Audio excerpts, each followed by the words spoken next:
Hi, Jonathan. What would you like to talk about? Can you hear us? Hi. Hi. Yeah, I do. The question I had, I just kind of thought of it last night, I was wondering what reasons do you have to believe that when you die, you stay dead forever? I know this sounds like a weird question, but no, it's not. We'll go somewhere. I'm vibrating. Go ahead. You can go first if you want. Okay. So many reasons. Yeah, first of all, the default position would be that if you're dead, you stay dead forever until there's evidence that something else happens. But as I'm on record for saying, the very notion that there is a soul of any kind is the single most dead concept in all of theology, because everything that one tries to attribute to a soul is either identifiable as a function of a brain and is therefore malleable, like my personality, what I like, what I don't like, what my memories are. All of those things are, you can manipulate a brain to change its preferences, to change what it likes, to change its memories or to lose its memories. And none of those things, there's no mechanism and no evidence that what makes me ever transcends my life. And until there's evidence for that, I couldn't possibly believe it. Right. Okay, so you're not saying. So the way I had thought this in my mind was, if I were to say, when I die, I'm going to be dead forever. Right. There's two things that I thought of. Possibly black swan fallacy, and also it's a reasonable thing to believe based on induction. Does that make sense at all?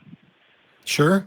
But it's all about setting up the default position, which is all of the evidence shows that people don't come back from the dead, apart from, if somebody misdefined death, like if I have a heart attack and my heart stops and they use the paddles on me, I'm not coming back from the dead. I was never dead. I was dying, and death is a process. But like it's a matter of, once you're dead, we don't have any good reason to think that you're going to be coming back. But even if you bring someone back, like physically from the dead, that's still just a physical body. Like if we find a way to completely reanimate human beings, that's nothing supernatural. It's nothing about a soul. It just means that we're now able to reanimate human beings. To think that I'm going to live forever somewhere else, absent a body, is a claim that requires mountains of evidence for it, and there's not even a molehill of evidence. And I'd like to ask you some questions, if it's okay, Jonathan. This is one of my favorite things to discuss. One of my favorite things. So, Jonathan, what are you? What are you? When I say what is Jonathan? What is Jonathan? What are you? Do you mean like belief wise? No. What are you? You, Jonathan. Jonathan I am a hominid. You're a hominid. Okay. So is your body you? It's at least a part of me. Yeah. It's at least a part of you. Absolutely. Right. Like, so you exist and you have a corporeal body. Now, how do you move your arms and legs? At will. I guess. What makes that happen? To do it. What makes that happen in your body, Jonathan? You moving your arms and legs up and down? Probably a variety of things, like the inclination, the desire, or just a reflex. Your prefrontal motor cortex. Your prefrontal motor cortex makes you move your arms and legs up and down. Now, you have to have the inclination first, of course. Then we can talk about will, but that's what makes you move your arms and legs up and down. What makes you see things? How do you see things? Where's that stored? Where do you process that? The part of you that sees things. Where's that? If you're referring to anything other than through my eyes, I guess I don't know. The answer to that is partially in your occipital lobe. That's going to be where it's received. And then it's going to go from your occipital lobe in through your midbrain structures. And it's going to compare itself against previous memories. And that's going to be somewhere around your hippocampus. So where do you hear things? Where does the part of you that hears things, where does that happen in you? Through my eardrums, I believe. Yeah, and they land in your temporal lobe. By the way. They land in your temporal lobe, Jonathan. And that's where you're going to hear all the things that you hear. And then they're going to combine in your brain with your previous experience of hearing. And you've got a Broca's and Wernicke's area that are going to help you understand what you hear and how to explain what you hear. So you'll notice something really common about this line of questioning.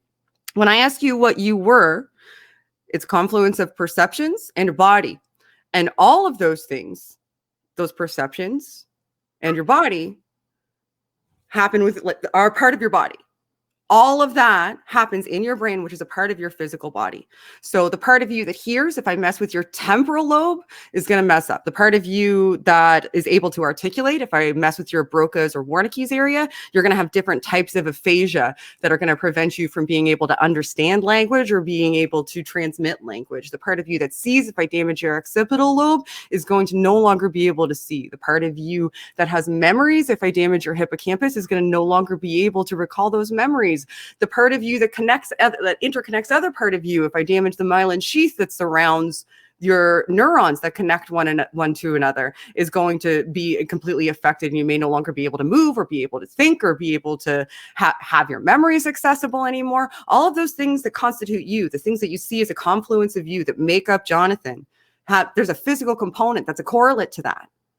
So Jonathan, what I would ask you is, now that you understand these things have physical correlates, and that if I remove these physical correlates, they absolutely 100% change the constitution of what Jonathan is. Jonathan's personality can change. His ability to perceive things can change. His ability to remember things can change. If I remove your brain entirely, where is Jonathan? So are you asking if I'm like now a different person? No, if I remove your brain entirely, you no longer have a brain in your head. Your brain is gone. You're just a body at this point in time. Where's Jonathan? Well, so if Jonathan's gone, what I believe, I'm sorry, but Jonathan's what gone. I believe is if my brain is outside of my skull, that means that I'm dead. And given what I believe after what that happens is why are you dead when your brain is gone? The beginning of the afterlife. Okay, so what part do you go to the afterlife? If I can mess with your hippocampus right now and change your access to your memory so that you can no longer remember anything, like you have retrograde amnesia and you can't remember your past anymore, really, or anterograde amnesia and you can no longer form new memories, Jonathan. So if I do that to your brain, then what part of your soul did I change? Yeah, I don't know. I certainly don't know enough about that to, at least at this point, to give any kind of an answer. So I'm going to go with I don't know on those.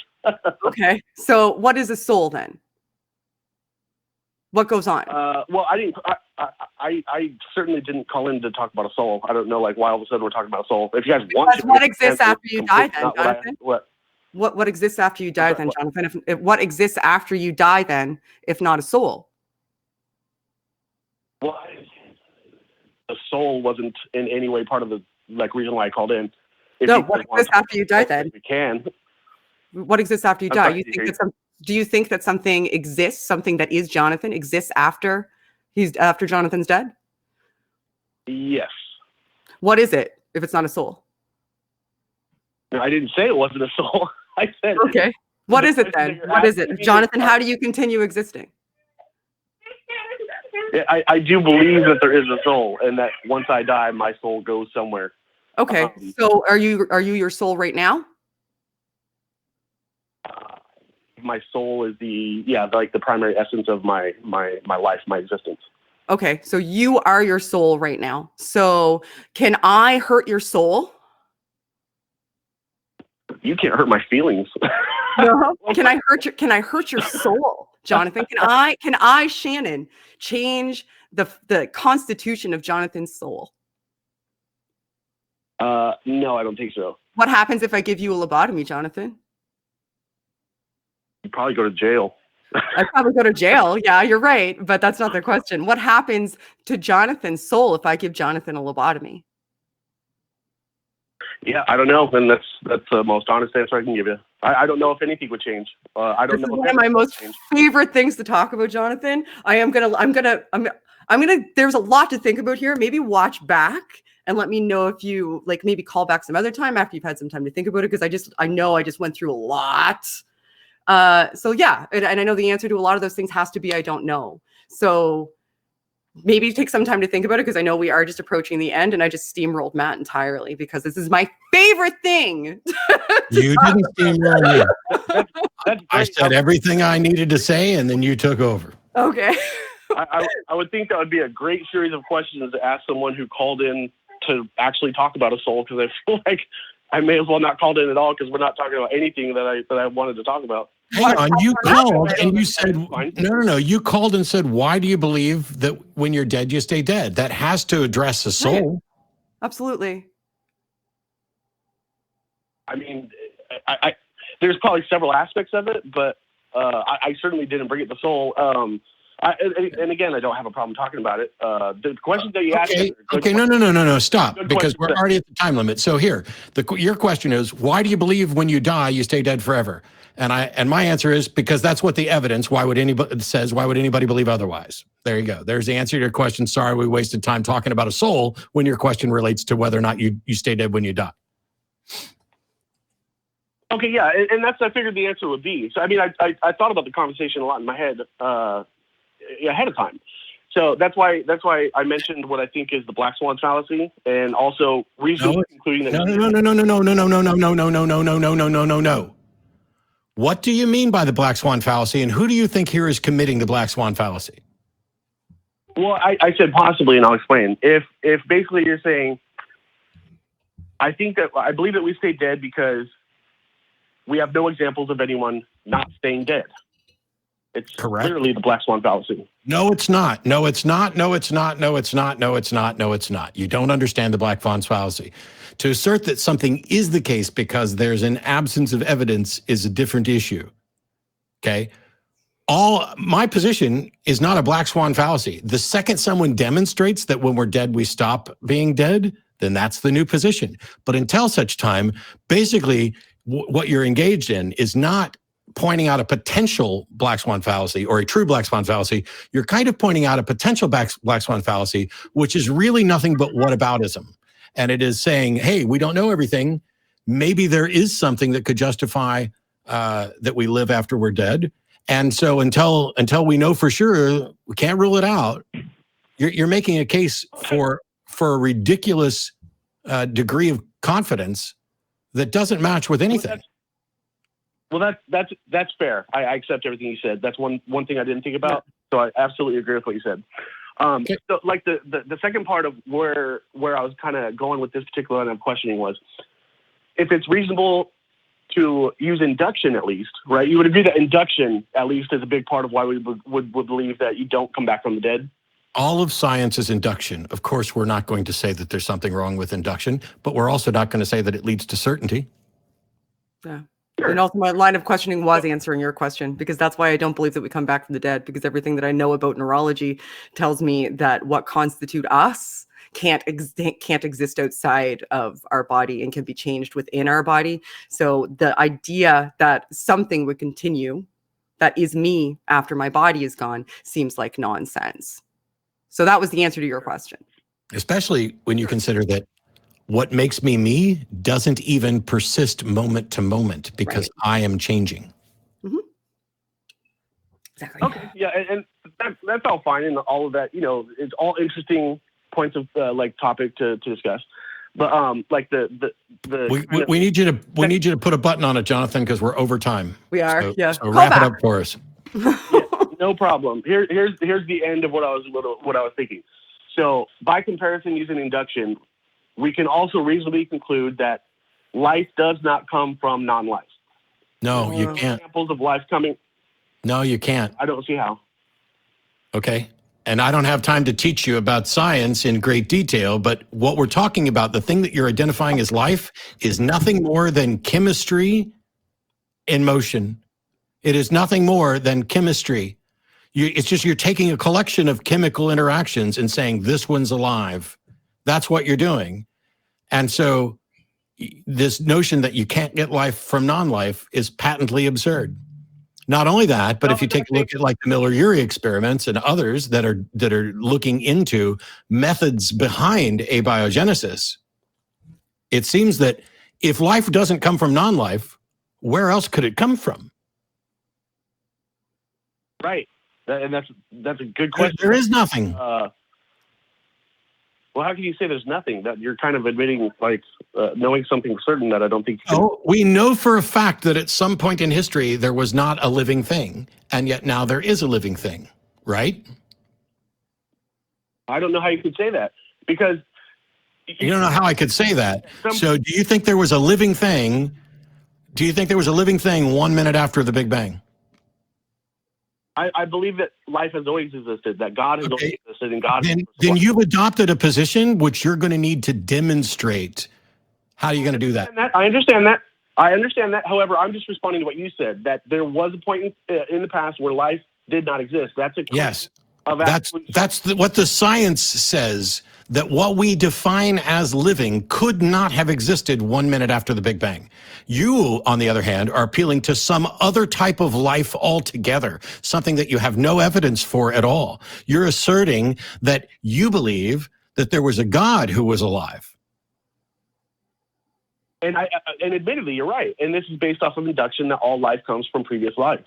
No, it's not based on your induction, because that would be circular argument for you to conclude that there's a God just because you believe that life can only come from life. That is not a methodology by which you can reasonably conclude a God. That is a circular argument. And on that note, we're just going to have to stop. And if you think it's not, you can call back some other time and deal with it. All right. Thank you for calling, Jonathan. Bye. Bye, guys. Life can't come from non-life, so there must have been a God the whole time. Wow, and that's a also great that argument. means that we exist after we die. I don't understand how he didn't think I was answering his question. I thought his question was, how can we exist after we die if there isn't a soul? And if you can demonstrate that there's not something like a soul or that it's incoherent, then what is it that's existing? That seems to be the answer to that question. No, you and I did the exact same thing from two different perspectives. From a lay perspective versus an expert perspective. The experts are rough. Well, someone with more expertise than me in any case. But the notion of a soul, it just doesn't make any sense. What I find difficult to believe is this guy thought about what was going to happen on the call over and over and then seemed surprised that we talked about a soul. I don't think you're thinking about things clearly if you call in to talk about whether or not you're dead permanently and you don't anticipate that we're going to talk about a soul. Right. I think he was thinking that he was just going to point out fallacies and then you were going to have to defend yourself against the fallacies that he thought he pointed out. He wasn't expecting any counters, maybe. Yeah. Yeah. Well, I mean, you know. But that's what floored me when he was like, you didn't answer my question. I was like, how? What? Yeah, we just spent a whole lot of time talking about something I didn't want to talk about. Really? Okay. Sorry. The answer to your question. Clearly, anyway. Shannon and I are delusional. It was fun, though. All right. Cool. Yay! We did it again. On that note, let's show the crew people who've been sitting here this entire time, making sure that we get calls and making sure stuff works and fixing everything. Thank you, guys, everybody.